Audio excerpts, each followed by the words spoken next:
देखिए, हमने समझा था पहले कि पहले भी उनका मानसिक संतुलन ठीक नहीं था। हमने समझा था कि बहुत लंबा वनवास काट चुके हैं, शायद इस वजह से मानसिक संतुलन ठीक ना हो। तो हमने पूरी मदद की, हर जगह मदद की। उन्होंने हमें कहा कि हम तुम्हारा एहसान कभी नहीं भूलेंगे। 365 दिन नहीं बीते, वो एहसान कभी किसी का मानते नहीं, एहसान फरामोश है। नंबर 1 बात।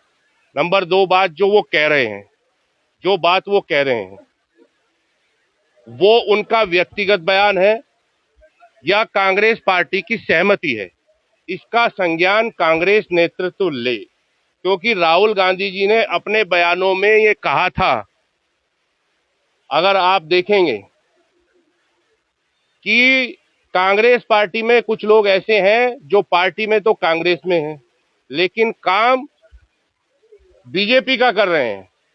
तो ऐसे स्लीपर सेल की पहचान करें।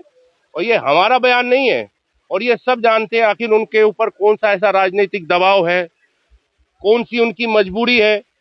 पूरे देश के धर्मनिरपेक्ष राजनीति करने वाले लोगों की ये भावना थी कि सांप्रदायिक ताकतों को हराया जाए और सबको एक प्लेटफॉर्म पे आकर के लड़ा जाए।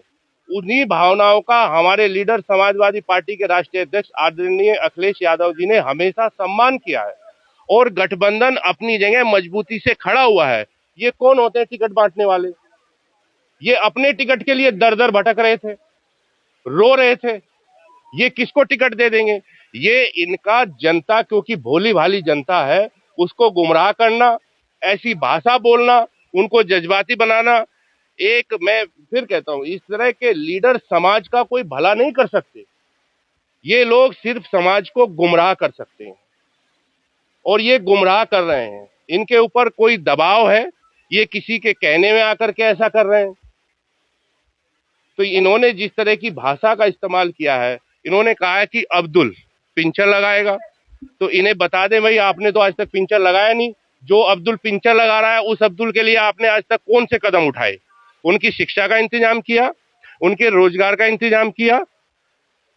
और जिसकी आप बात कर रहे हैं, अगर बात होगी कांग्रेस की, तो सवाल कांग्रेस से भी फिर पूछे जा सकते हैं। आप चुप क्यों थे हिमाचल में जब मस्जिद शहीद करने के लिए उनका मंत्री बैठा था? आप हमें जवाब देंगे? जब आप यही पार्टी में थे और जनता दल में भी थे, असलम खान साहब को क्या कह के हराया था? इसी कांग्रेस को आप खूनी पंजा कहते थे। आप दल बदलते हैं, जबान बदलते हैं, पोस्टर बदलते हैं, अरे कितना बदलोगे भाई? इतना थोड़ा ही गिरा जाता है। वो किसी प्रेशर में है, कोई उनकी राजनीतिक मजबूरी है, और वो सिर्फ गुमराह करें। अब क्या हम क्या सामान्य आप जैसे परिवार से नहीं आते?